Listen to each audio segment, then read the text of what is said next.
बहू ने सास की कार को बम से उड़ा दिया। नाजरीन, सास बहू की लड़ाई कोई नई बात नहीं है, ताहम तारीख में एक ऐसी बहू भी आ गई है जिसने सास के साथ रिवायती लड़ाई के बाद सीख पा होकर ऐसा इंतकाम लिया, ऐसा जवाबी वार किया कि सास हक्का बक्का रह गई कि मेरे साथ हुआ क्या।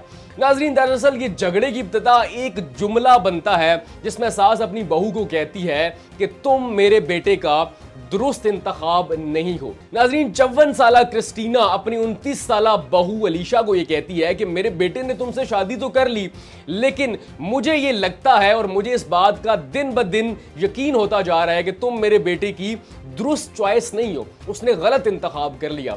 अब बहू को ये बात बर्दाश्त ना हुई, वो सीख पा होगी, उसने अपने दोस्त को पैसों का लालच दिया और सास की कार को बम से उड़ा दिया। उसके बाद पुलिस हरकत में आती है और उस बहू और उसके दोस्त को गिरफ्तार कर लेती है। लेकिन इसके बाद जो वाकया होता है वो ये कि जज के सामने भी सास कमाल बहादुरी का मुजाहरा करती है और अब भी उसको डर नहीं लगता।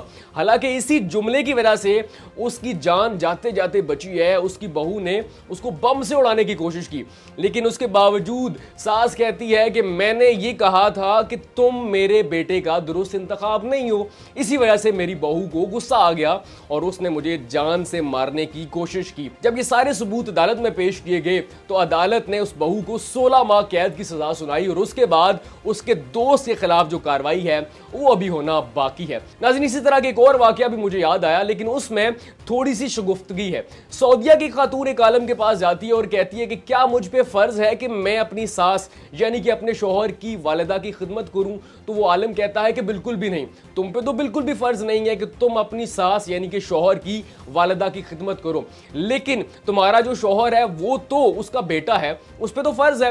तो 3 हल है इसके, अब तुम चूज कर लो उसमें से तुमने कौन सा हल जो है वो इंतखाब करना है उसका। तो आलम ये कहता है कि पहला हल ये है कि तुम्हारा शौहर अपनी वालिदा को अपने घर ले आए और तुम्हारा शौहर और उसके बच्चे जो हैं उसकी वालिदा और अपनी दादी की खिदमत करें, लेकिन तुम्हारा क्योंकि फर्ज नहीं है तो तुम बिल्कुल खिदमत ना करो।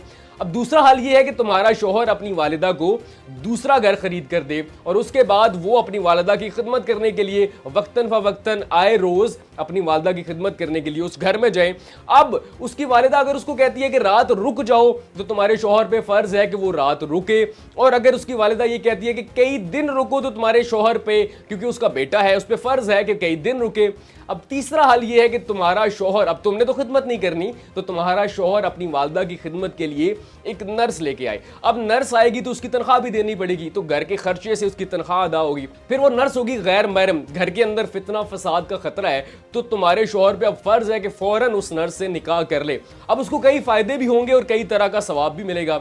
सबसे पहले किसी बेसहारा को सहारा देगा, दूसरा दूसरी शादी करने पे सवाब मिलेगा, तीसरा उसको सवाब इसलिए मिलेगा कि उसने फितने का खात्मा किया। अब वो लड़की समझदार थी, वो समझ गई, वो उस आलम को कहती है गो के मुझ पे फर्ज नहीं है कि मैं अपनी सास की खिदमत करूं, लेकिन मुझ पे मुस्तहब तो है, इसलिए मैं बेहतर ये समझती हूं कि इन तीनों में से किसी एक का इंतखाब करने की बजाय मैं खुद ही अपनी सास की खिदमत करूं। तो ये एक दूसरा वाकया था। लेकिन आप पाकिस्तान के अंदर देखें तो आए रोज कोई आलम ये कहता है कि आपने सास को काबू में करना है, बहू को काबू में करना है, तो मैं तावीज़ देता हूं। इसी तरह हमारे जो ड्रामे हैं वो भी इसी करैक्टर और इन्हीं दोनों किरदारों के गिर्द घूमते हुए नजर आते हैं। तो ये नाज़रीन एक अनोखा वाकया हुआ। तो मेरे ख्याल में पाकिस्तान के अंदर जो सास बहू के झगड़े होते हैं, अब उनको भी थोड़ा सा होशियार रहना पड़ेगा कि अगर आपने बहू को कुछ कहा या सास को कुछ कहा तो शायद ऐसा बदला वो आपसे भी ले सकती है।